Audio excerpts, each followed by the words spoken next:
दोस्तों, क़यामत से पहले याजूज माजूज निकल पड़ेंगे, जिनको हजरत ज़ुल्करनैन रज़ियल्लाहु ताला अन्हु ने एक गार में कैद करके रखा है। इस वक्त हजरत ईसा अलैहिस्सलाम की दुनिया पर हुकूमत होगी। अल्लाह ताला हजरत ईसा अलैहिस्सलाम की तरफ वही भेजेगा कि मैं ऐसे बंदे निकालने वाला हूँ कि किसी में इनके साथ लड़ने की ताकत नहीं है। तुम मेरे खालिस बंदों को कोहे तौर की तरफ ले जाओ। जब हजरत ईसा अलैहिस्सलाम सारे लोगों को कोहे तौर पर ले जाएंगे, इस वक्त याजूज माजूज निकल पड़ेंगे। अल्लाह ताला का इरशाद कुरान में यूं है, यहां तक कि जब खोले जाएंगे याजूज माजूज और वो हर बुलंदी से ढलकते होंगे। ये लोग याफिस बिन नूह अलैहिस्सलाम की औलाद से है। ये लोग बिल्कुल वहशी और जंगली है, जो बिल्कुल जानवरों की तरह रहते हैं। ये लोग अपने गारों से निकलकर तमाम खीतियां और सब्जियां खा जाते थे और खशक चीजों को लाद कर ले जाते थे। लोग इनसे बहुत तंग आज के थे। आखिर लोगों को इन वहशियों से राहत कैसे मिली और याजूज माजूज को एक पहाड़ के अंदर कैसे बंद कर दिया गया, इसको समझने के लिए हमको थोड़ा पीछे जाना होगा। कुरान का वाकया है, वीडियो को आखिर तक देखना। प्यारे व्यूअर्स, दुनिया में कुल 4 बादशाह ऐसे हुए हैं जिनको पूरी जमीन की पूरी बादशाही मिली। इनमें 2 मोमिनीन थे और 2 काफिर। मोमिन तो हजरत सुलेमान अलैहिस्सलाम और ज़ुल्करनैन हैं, और काफिर एक बख्त नस्र और दूसरा नमरूद है।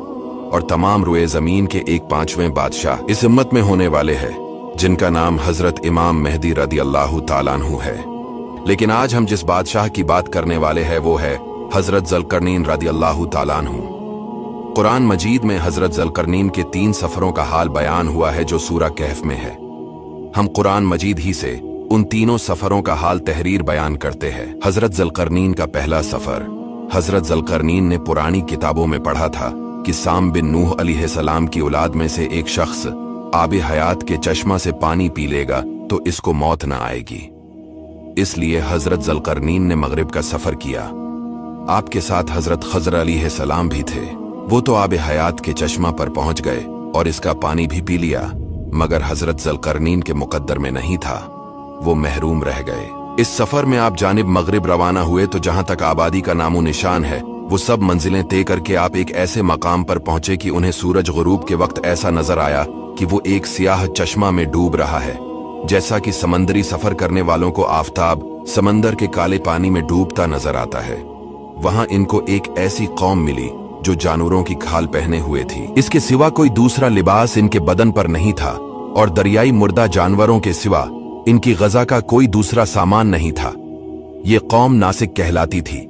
हजरत ज़ुल्करनैन ने देखा कि इनके लश्कर बेशुमार हैं और ये लोग बहुत ही ताकतवर और जंगजू हैं, तो हजरत ज़ुल्करनैन ने इन लोगों के गिर्द अपनी फौजों का घेरा डालकर इन लोगों को बेबस कर दिया। चिनाचे कुछ तो मुशर्रिफ बा ईमान हो गए, कुछ आपकी फौजों के हाथों मकतूल हो गए। फिर आपने मशरिक का सफर फरमाया, यानी दूसरा सफर। यहां तक कि जब सूरज तलू होने की जगह पहुंचे तो ये देखा कि वहां एक ऐसी कौम है जिनके पास कोई इमारत और मकानात नहीं है। इन लोगों का ये हाल था कि सूरज तलू होने के वक्त ये लोग जमीन की गारों में छिप जाते थे और सूरज ढल जाने के बाद गारों से निकलकर अपनी रोजी की तलाश में लग जाते थे। ये लोग कौम मनसिक कहलाते थे। हजरत ज़ुल्करनैन ने इन लोगों के मुकाबला में भी लश्कर आराई की, और जो लोग ईमान लाए इनके साथ बेहतरीन सलूक किया, और जो अपने कुफ्र पर अड़े रहे इनको तबाह कर दिया। फिर आपने शमाल की जानिब तीसरा सफर फरमाया, यहां तक कि 2 पहाड़ों के दरमियान में पहुंचे। वहां की आबादी की अजीबो गरीब जबान थी। इन लोगों के साथ इशारों से बमुश्किल बातचीत की जा सकती थी। इन लोगों ने हजरत ज़ुल्करनैन से याजूज माजूज के मजालिम की शिकायत की और आपकी मदद के तालिब हुए। हजरत ज़ुल्करनैन रज़ियल्लाहु ताला अन्हु से लोगों ने फरियाद की कि आप हमें याजूज माजूज के शर से बचाए, और इन लोगों ने उनके एवज कुछ माल देने की भी पेशकश की। तो हजरत ज़ुल्करनैन ने फरमाया कि मुझे तुम्हारे माल की जरूरत नहीं है, अल्लाह ताला ने मुझे सब कुछ दिया है, बस तुम लोग जिस्मानी मेहनत से मेरी मदद करो। चनांचे आपने दोनों पहाड़ों के दरमियान बुनियाद खदवाई।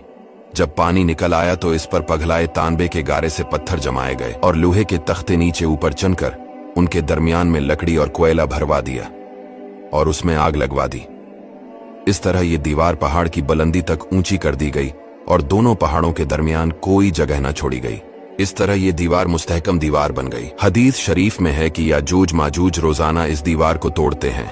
और दिन भर जब मेहनत करते करते इसको तोड़ने के करीब हो जाते हैं तो इनमें से कोई कहता है कि अब चलो बाकी को कल तोड़ डालेंगे। दूसरे दिन जब वो लोग आते हैं तो खुदा के हुक्म से वो दीवार पहले से भी ज्यादा मजबूत हो जाती है। जब इस दीवार के टूटने का वक्त आएगा तो इनमें से कोई कहेगा कि अब चलो इंशाअल्लाह कल इस दीवार को तोड़ डालेंगे। इन लोगों के इंशाअल्लाह कहने की बरकत और इस कलमा का ये समरा होगा कि दूसरे दिन दीवार टूट जाएगी। ये क़यामत करीब होने का वक्त होगा और ये लोग निकल पड़ेंगे और हर तरफ फैल जाएंगे और जमीन में हर तरफ फितना फसाद और कत्लो गारत करेंगे। फिर वो कत्लो गारत करते हुए कुद्स के पहाड़ खम्र में पहुंचेंगे तो कहेंगे कि हमने जमीन वालों का तो सफाया कर दिया, चलो आसमान वालों को भी मार डालें। फिर वो आसमान की तरफ तीर फेंकेंगे जिनको अल्लाह ताला खून आलूद करके लौटा देगा, मगर मक्का और मदीना तीबा बैतुल मुक़द्दस इन तीनों शहरों में ये दाखिल ना हो सकेंगे। फिर हजरत ईसा अलैहिस्सलाम की दुआ से उन लोगों की गर्दनों में कीड़े पैदा हो जाएंगे और ये सब हलाक हो जाएंगे। फिर अल्लाह ताला ऐसे परंदे भेजेगा, वो परंदे इन लाशों को वहां फेंक देंगे जहां अल्लाह ताला चाहे।